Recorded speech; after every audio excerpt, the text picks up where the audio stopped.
Hi everyone, I'm Cheryl Bernardi and welcome to another episode of Wholeness at Work. I am wearing a headset today because we are interviewing Siyabonga Ndlovu, a dear friend of mine who has agreed to share his story with us, and I'm very appreciative of that because I think that it's a story that many graduates are feeling and experiencing, and they don't have the words or the feelings to be able to actually make sense of it. So in the first episode, we discussed Sia's journey into higher education, how he was lucky enough to get a bursary, and he was full of excitement and vision and hope and expectation, but how that turned to discouragement and disillusionment when he faced the reality of the world of work. And so in this episode, we are going to be looking at his very unconventional start into the world of work, because I hope that this can encourage other graduates who are maybe feeling frustrated at not being able to access work by the traditional methods. So Sia, hi, welcome to the next episode again. Hi, it's great to be here.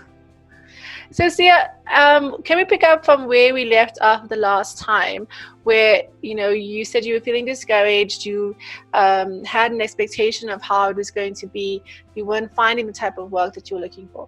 Can you tell us a bit about how you actually started your first official job? So I started in fundraising, and it was through you, Cheryl. And I started out in remote working. That's actually what I'm still doing right now. I work from home from Durban, and the organization is in the Western Cape. So it's been an interesting time.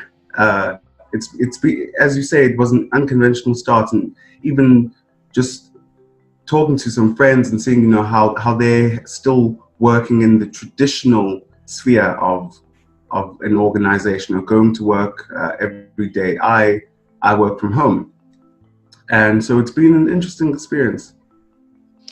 So when I contacted Sia, I felt like it was a bit of a travesty that this bright young man who is so talented was sitting at home and just kind of feeling sad because he wasn't finding the right opportunities. And so I knew there was opportunities available in terms of the work I was doing, and luckily there was an opportunity for that to happen.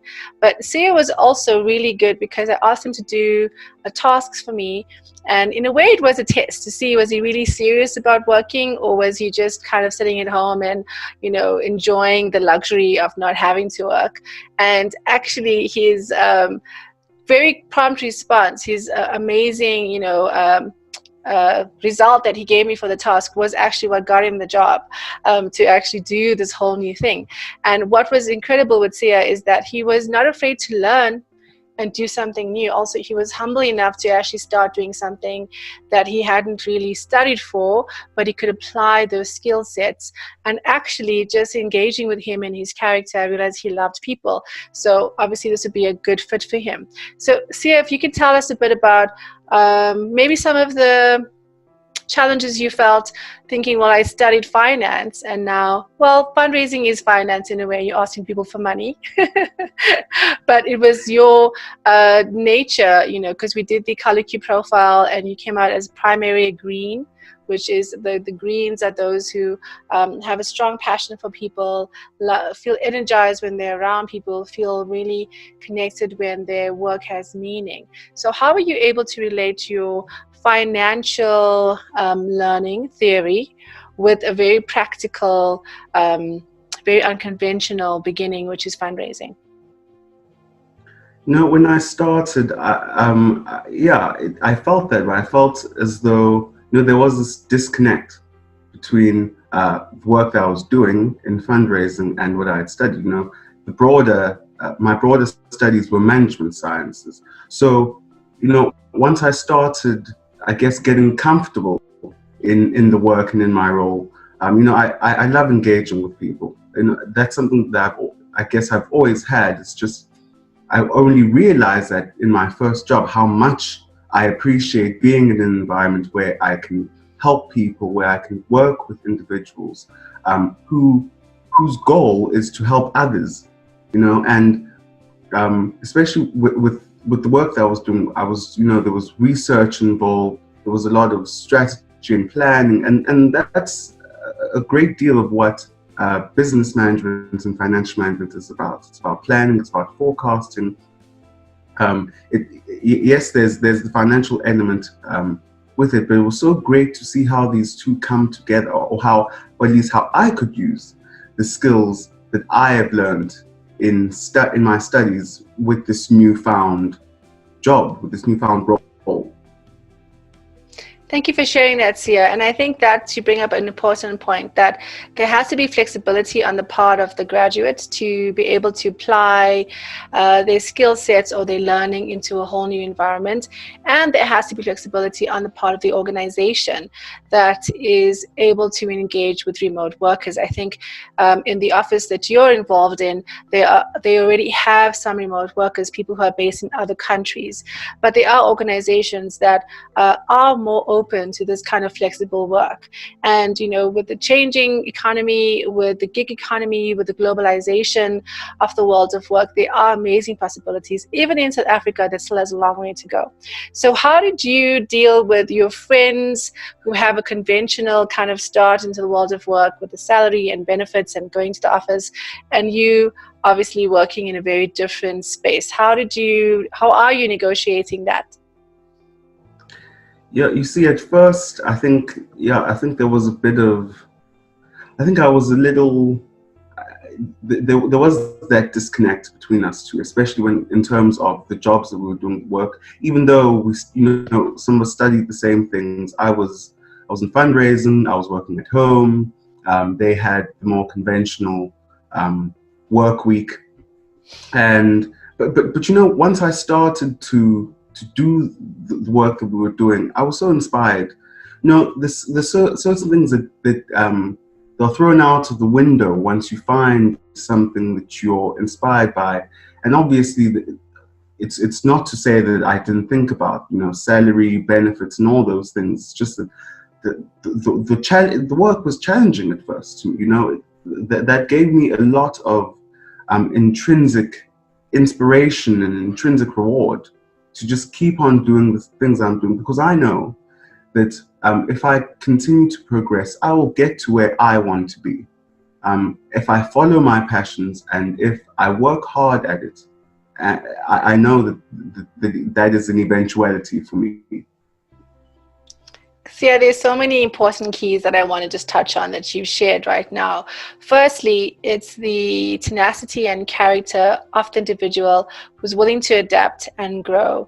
You've also said that that this is a stepping stone. So it might not look like on the outside as the best way to start, but it doesn't matter how you start, right? It matters where you're going and how you want to get there, and how you can tailor make the work experience that you have currently, and how you can use that to build the path for your future, which I think is very, very key, because no one job is going to actually help you and give you everything that you need and desire. I've had 13 jobs in my life. I started working when I was 17, and maybe it's just my character and nature that can handle risk and change and needs variety. And obviously there are some personality types that need more structure, but there's also so many amazing opportunities that are opening up to you.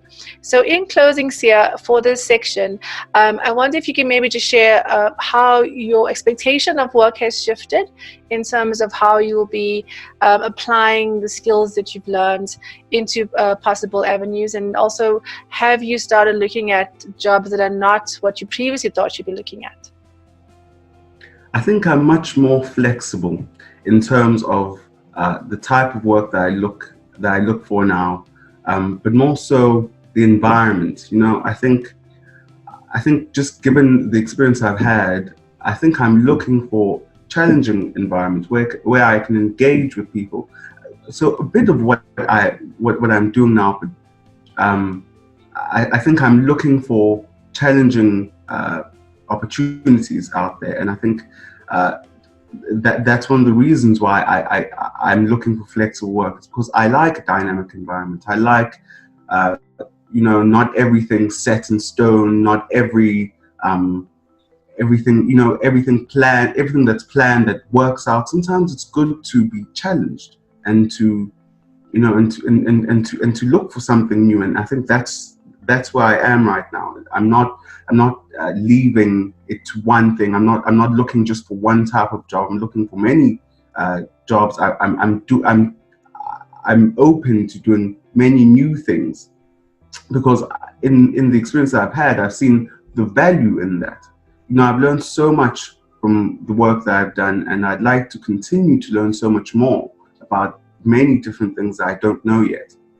So that's my approach at this point. That's a wonderful approach. So if you're a graduate watching this, I hope that Siya has inspired you to be flexible, to actually consider new paths and avenues that may not look conventional, but can actually give you amazing work experience. Because ultimately, when we take on our first jobs, it tells us so much about ourselves. It tells us what we like, what we don't like, what we enjoy, what we don't enjoy. And that doesn't have to all work out in a wonderful plan. Things are not going to just fall into place in this wonderful Hollywood moment. I'm sorry to say that. It is difficult, it is challenging, but it's an opportunity for you to discover who you are. And if you're an organization, or if you work in an organization that is seeking to attract graduates, I hope that Siya's story has helped you to see that there are passionate, bright, energetic young people out there who are wanting to make a difference, who are flexible, who just needs an opportunity to showcase what they can do. So if you've been thinking about branching out and bringing on board interns and graduates in your space, please do that, because they're going to bring passion into your organization. They're going to bring insight into your organization and adaptability, because they are a generation, the emerging or kind of last millennials coming into the workplace and the Gen Zs. They've grown up in a world that's been constantly shifting, and so their resilience and tenacity is something that your organization needs. So in the last episode of Siya's conversation, which will come next, we're going to look at some insights that organizations can use on how to attract and support these passionate young people in their organization. Stay tuned to the next one, and thank you for watching.